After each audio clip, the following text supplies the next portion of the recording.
Hola, buenas tardes a todos. Comenzamos nuestra mesa 6, animales sagrados y prácticas chamánicas. Y nuestro primer ponente, el doctor Fernando Guerrero Martínez, nos va a presentar la ponencia titulada Las señoras del agua y sus animales en pueblos mayas del sureste de Chiapas. Adelante, Fernando. Muchas gracias Muchas por estar gracias. aquí. Muchas gracias. Buenas tardes a todas y a todos. Pues antes que nada, sí me gustaría darle un profundo agradecimiento al comité organizador de este coloquio interdisciplinario Plantas Sagradas y Enteógenos en México y al Observatorio Coyuntural Antropológico, pues por la invitación.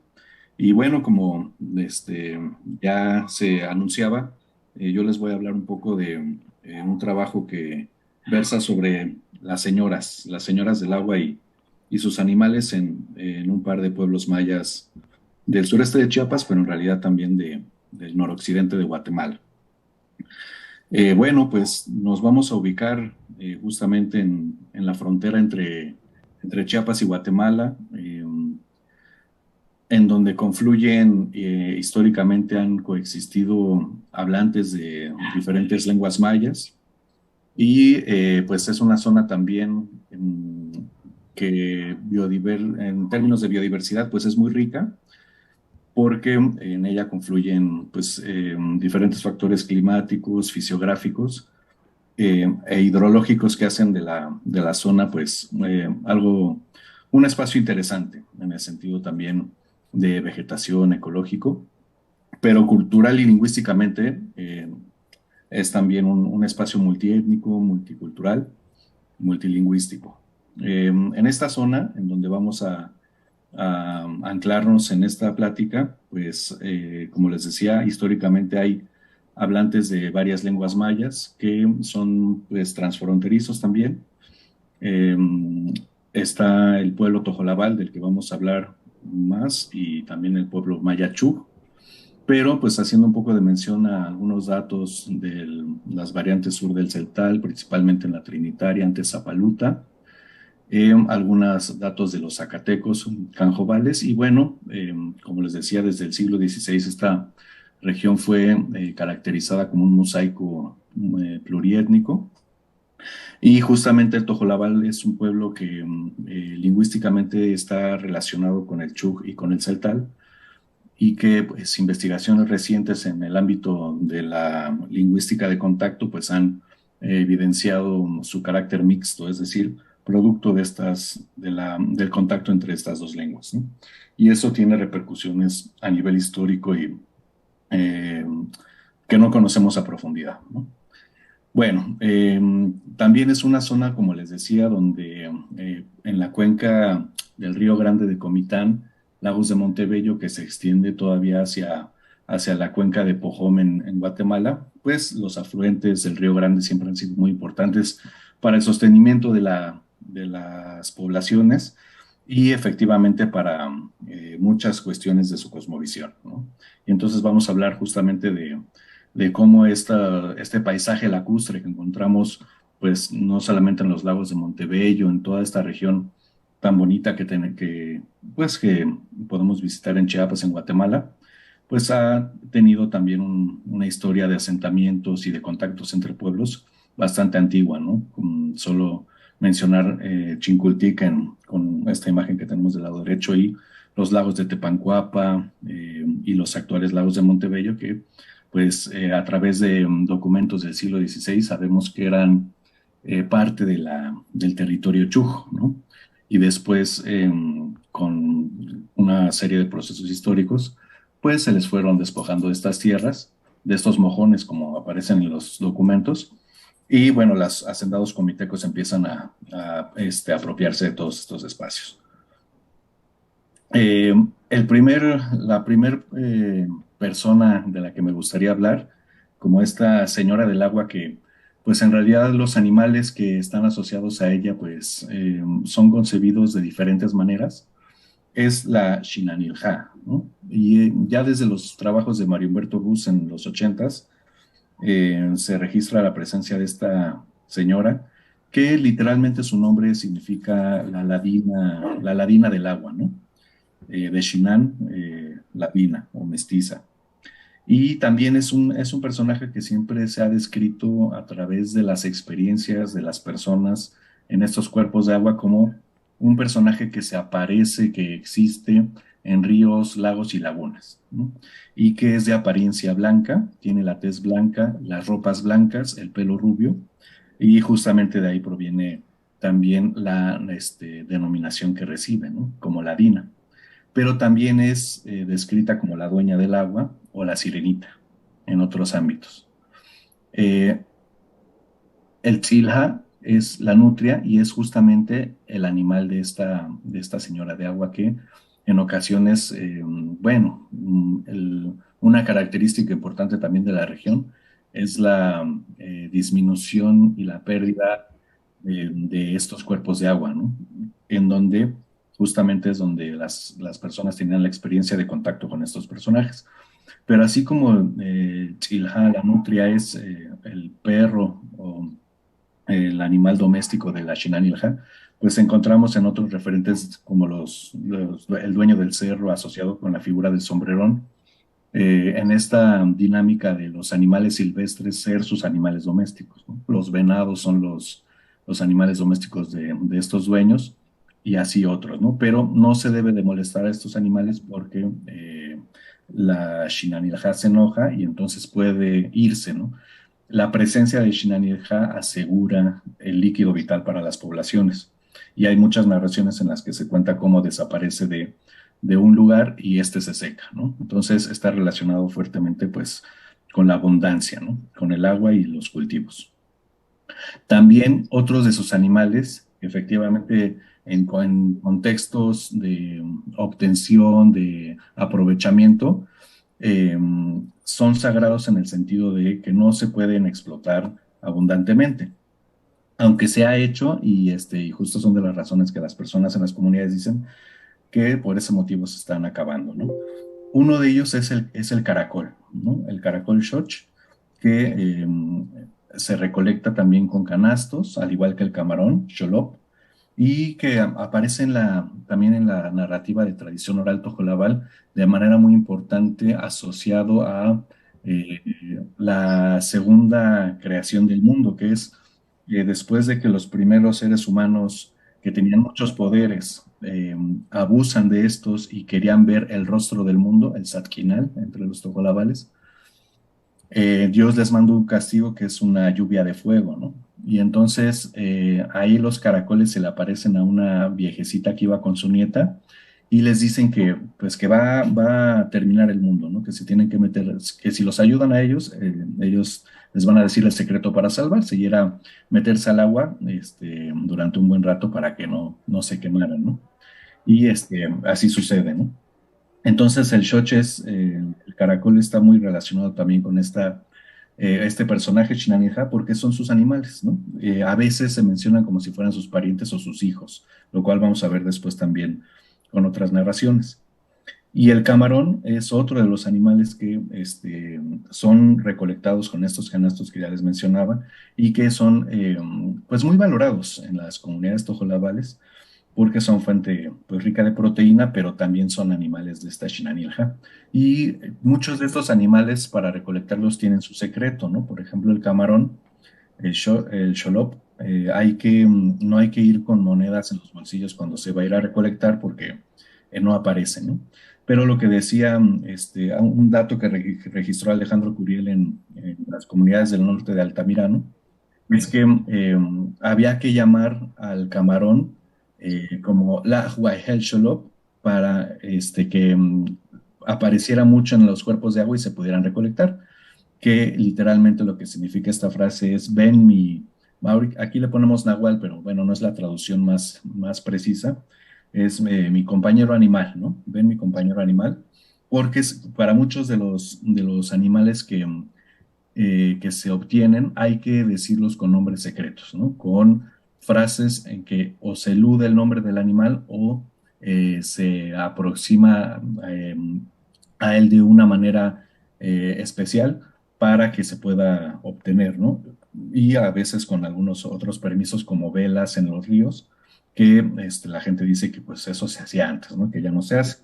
Y justamente en algunas comunidades, esta Shinanilja tiene su pareja, el Snalilja, que es el ladino del agua, y entonces ahí cualquier persona, sea hombre o mujer, se puede acercar a recolectarlo, pero en las comunidades en las que solo está presente la Shinanilja, la ladina, la señora del agua, son las mujeres las que se tienen que ir a meter al cuerpo de agua para obtener el recurso, o a sus animales, para pedir a sus animales porque ahí hay una distinción de género, ¿no? Para a la señora del agua le gusta más que vayan mujeres a sus dominios que hombres, ¿no? Y eso también lo vamos a ver entre los Chuk. Pero también como a manera, paralelamente a la Shinanilja, tenemos a Ajnantik Ja, nuestra madre agua, Ajnantik, identificada con Santa Verónica, ¿no? Y aquí este es un fragmento de una narración, una conversación grande que tuvimos con doña Catalina, que pues, a su vez recordaba lo que su mamá le decía, doña Ricarda, ¿no? Y ella nos contaba, bueno, es que mi mamá nos regañaba y siempre nos enseñaba cómo había que ir a pescar. Y entonces, para meterse a un cuerpo de agua donde se sabía que estaba la presencia de nuestra Madre Santa Verónica, la abuelita decía, oh, Madre Santa Verónica, venimos, te venimos a hacer, te venimos a molestar, nos vamos a bañar, pero danos tu favor, dame tu milagro, aquí nos vamos a limpiar. Ahí te orinamos, ahí te defecamos.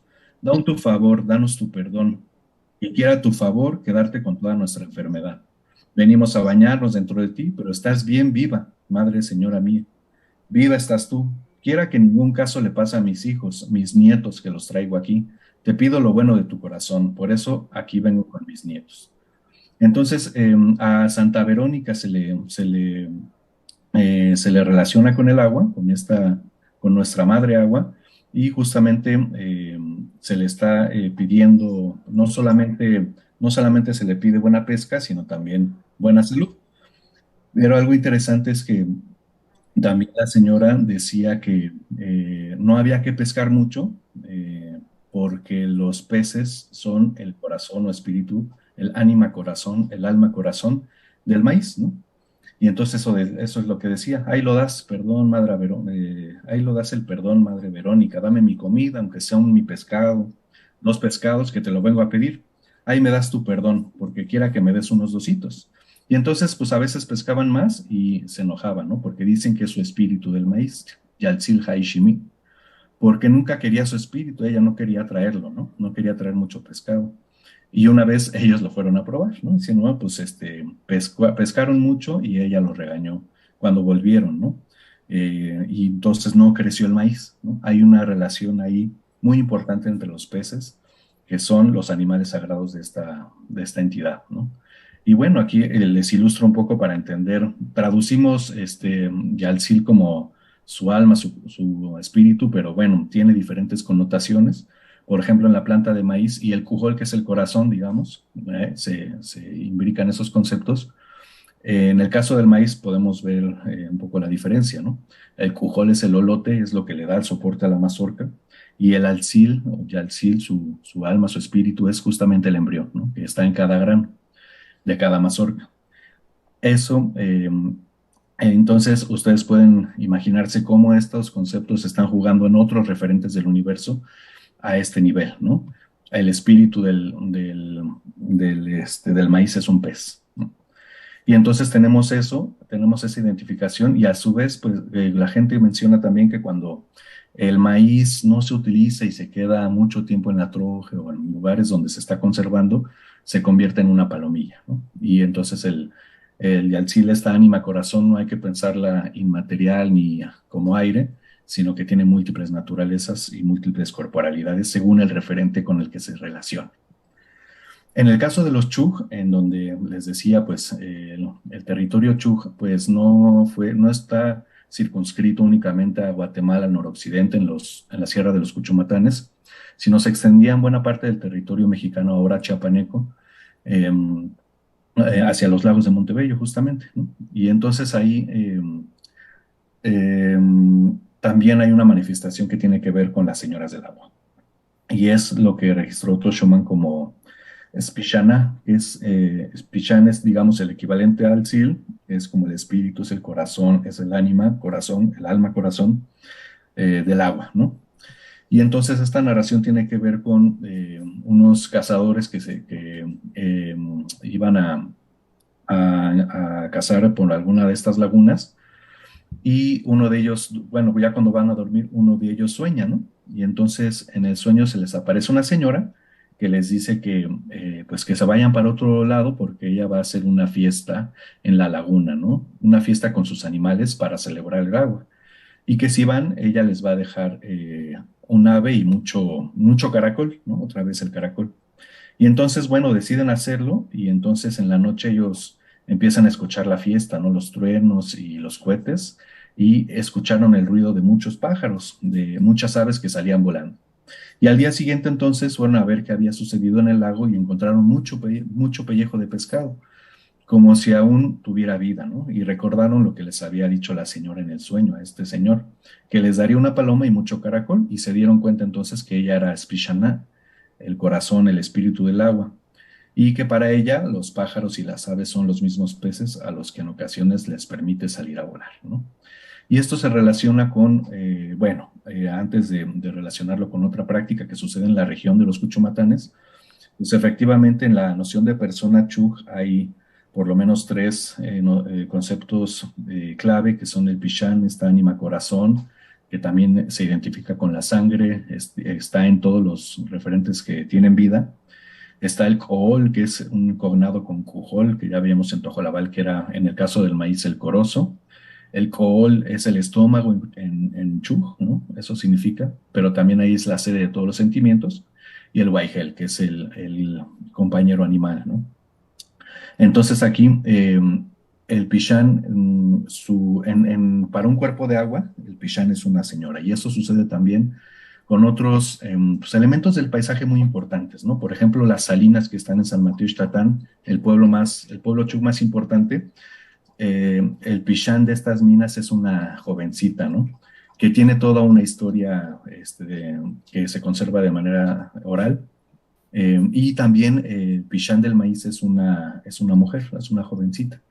Entonces, a la vez, en varios cuerpos de agua de la región Chuk, además de que conservan o más bien presentan a Spishana, a esta entidad anímica, pero que está materializada en una persona, tienen sus cuidadores, y eso es muy importante también en la región. Estos cuidadores son los animales, ¿no?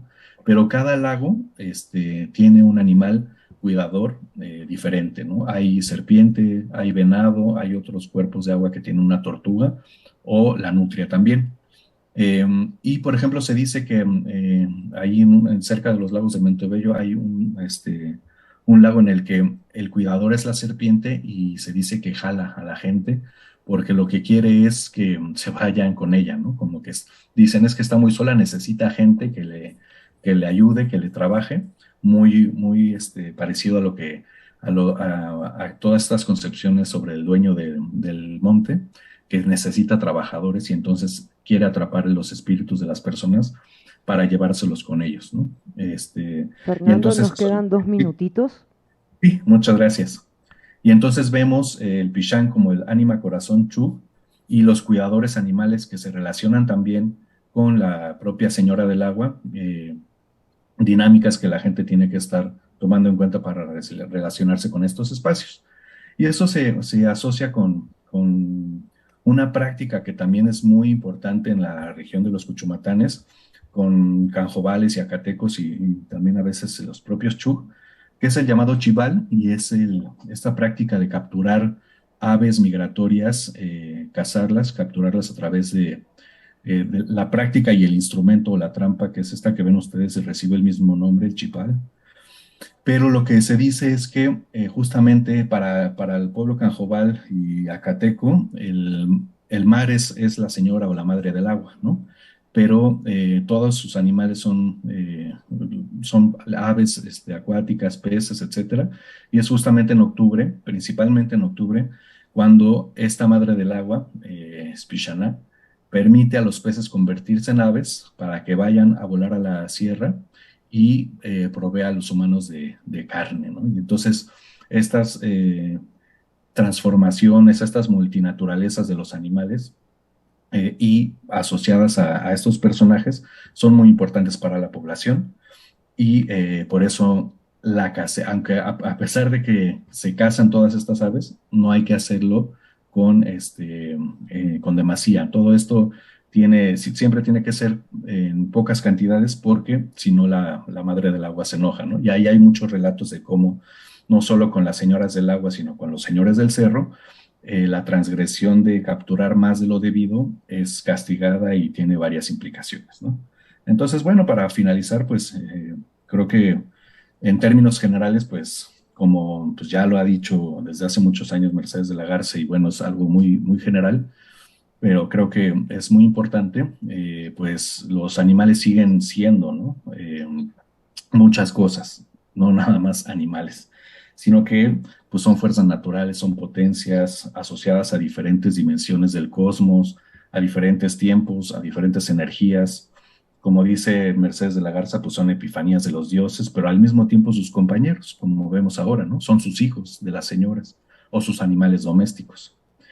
A la vez nos proveen de alimento, a la vez son ancestros de los humanos o encarnaciones de su espíritu, ¿no? En fin, intermediarios, ¿no? Entre nuestro mundo y el de las deidades. Muchas gracias.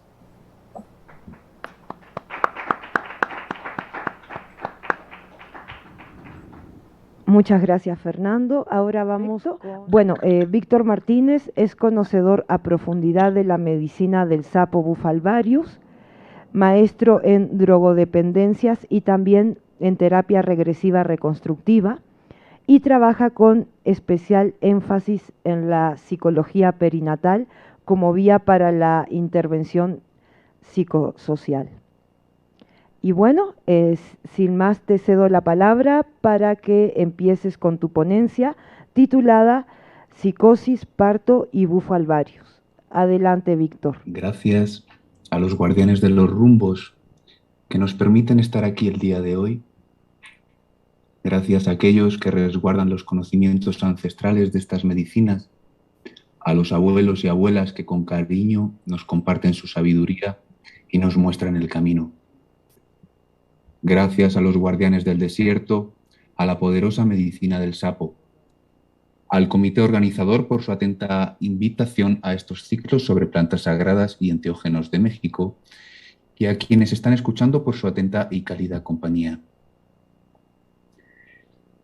Como ya saben ustedes, la medicina del sapo bufo alvarius es uno de los enteógenos más fuertes y poderosos que tenemos en la actualidad para el encuentro con lo místico. Desde sus prácticas ancestrales a sus usos terapéuticos contemporáneos, las personas que hacemos uso de ello relatamos encuentros muy profundos con lo primitivo y arcaico de la mente humana y del origen universal. Sin embargo, a pesar de sus bondades, la experiencia iniciática por la que se cursa suele ser atravesada de experiencias complejas para la integración, caracterizadas de altos niveles de despersonalización, ansiedad y angustia existencial. ¿Cuáles son las principales angustias por las que se atraviesa durante la experiencia?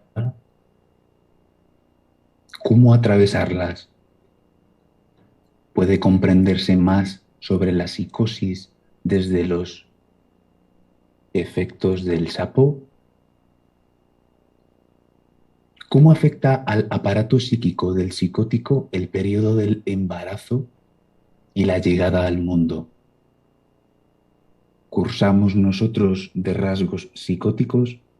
¿Cuál es la vía para la sanación adecuada del enfermo psicótico? Para responder a estas preguntas, voy a partir de la misma concepción desde la que trabajó Kraepelin, el reconocido psiquiatra que tanto escribió de la psicosis, relacionando los estados delirantes que acontecen durante la medicina del bufo alvarius a lo que él mencionó como psicosis experimentales, es decir, la presunción de que tanto el enfermo psicótico como el que se incursiona a la medicina emerge una misma forma de psicosis, la psicosis modelo, la perspectiva psicomimética de los estudios psiquedélicos. Este movimiento me permitirá llegar a la conclusión del origen de la psicosis como una respuesta ambiental hacia un miedo arcaico que queda grabado inconscientemente y que se expresa a través de la información genética. Para integrarme con bien al propósito principal de esta mesa de trabajo, que finalmente busca hablar de lo animal asociado al chamanismo, voy a empezar por hablar también del nahualismo.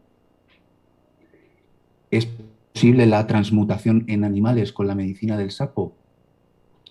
La respuesta es que sí, aunque de ello no habitúa a hablarse. Llamar al sapo y remontarse con él al desierto, las lluvias, a su protección con el veneno, a los cantos al agua. El espíritu de la víbora que llega, me traga y se enrosca por mi cuerpo. El jaguar que ruge abriendo camino en lo selvático neuronal. El oso, su abrazo y su garra, el venado y su caminito. El águila en la que me transformo para volar y ver desde lo alto.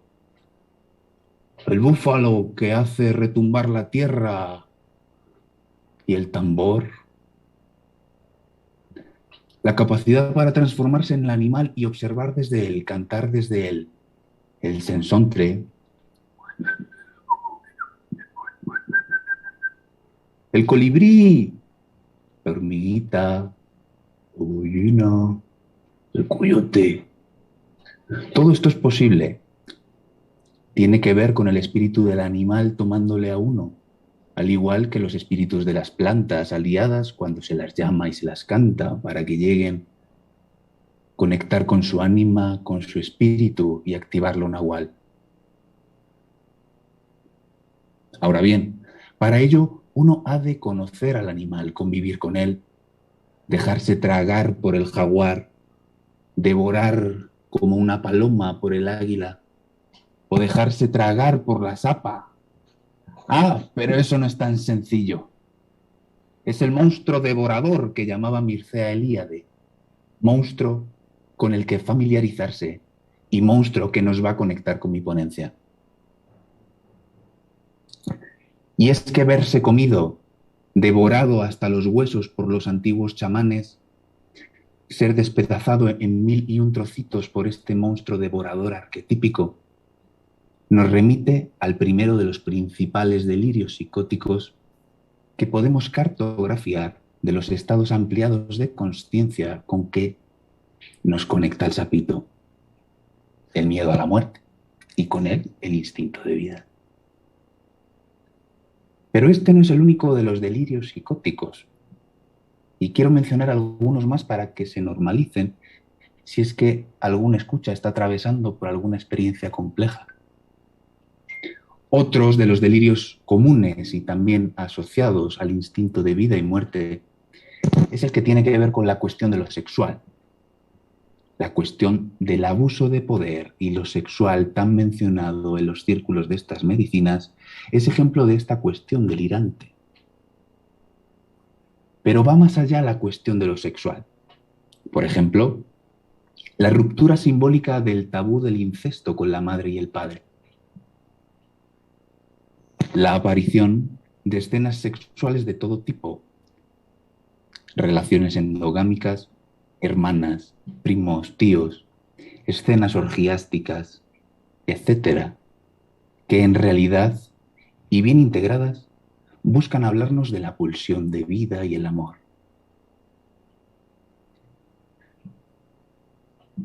También aparecen delirios psicóticos con todo tipo de escenas angustiantes.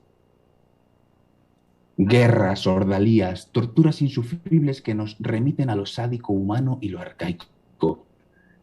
Delirios psicóticos de sentirse poseído por otros donde solo hay uno. Agonías primitivas, quemas de brujas, escenas canibalísticas, el horror que mencionaba Ford Coppola.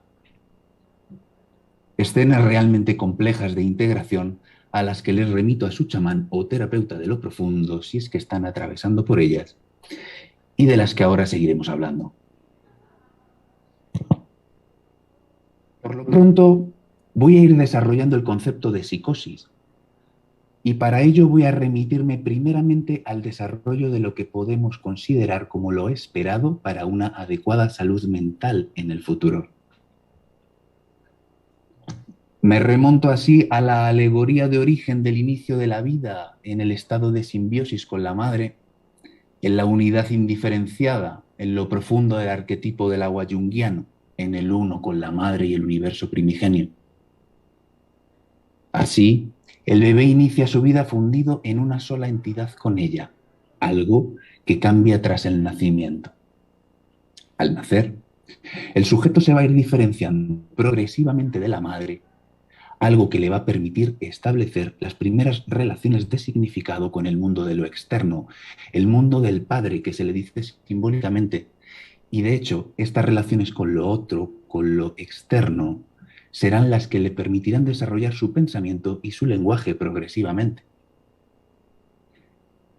Así, la capacidad para el pensamiento humano complejo, su capacidad para hilar significados y con ello el desarrollo de lo lingüístico y la cultura, emergen precisamente al confluir el mundo psíquico de lo interno con la otredad del mundo externo, algo que en el bebé se despliega a través de la primera relación de apego maternal. En este primer vínculo emocional con la madre, el bebé es capaz de expresar las frustraciones frente a la separatividad primigenia que experimenta en este mundo. La madre, por su lado, se encarga de desintoxicar estas frustraciones a través del afecto, el sostén y el amor, llevando al bebé hacia la comprensión progresiva de las relaciones de significado que hay en este mundo dual. Con ello emerge el yo, la identidad diferenciada con respecto al otro y el desarrollo del pensamiento humano complejo. Bien, el caso de la psicosis es paradigmático en este sentido. El psicótico es incapaz de entrar en contacto con el mundo de lo externo.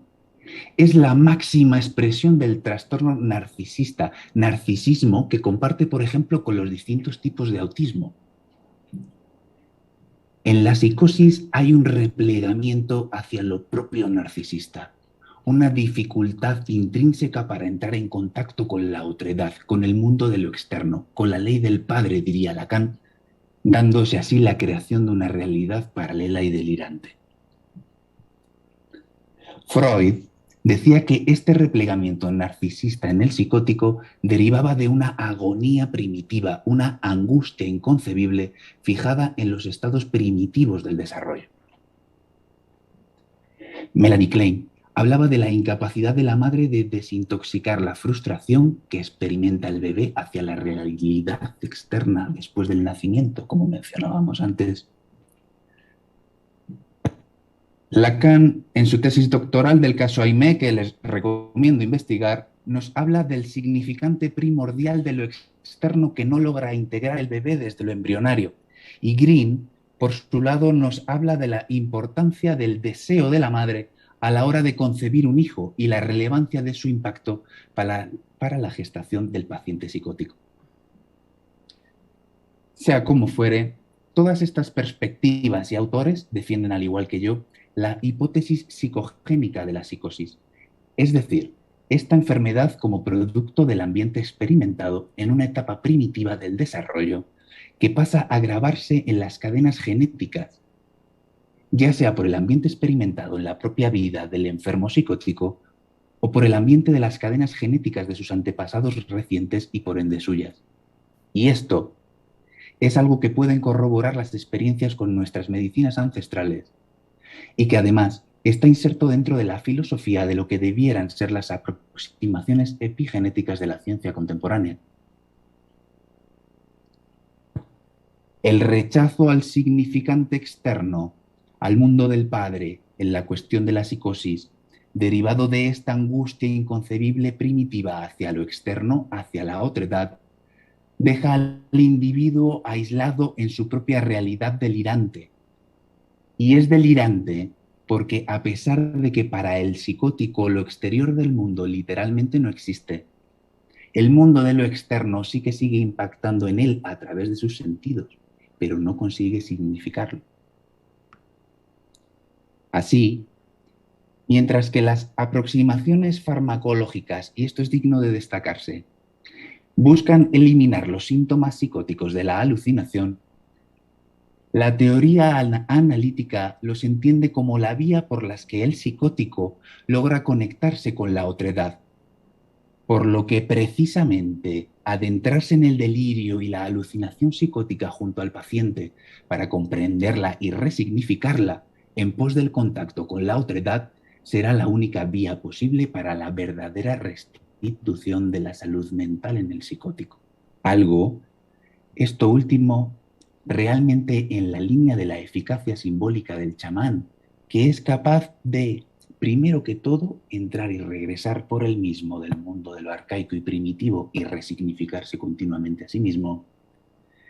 Y segundo, hacer regresar del mundo de lo primitivo y arcaico, del inframundo, del mundo de la locura y la enfermedad somática al padeciente y ayudarle a resignificar su forma de ver el mundo acorde a su cultura.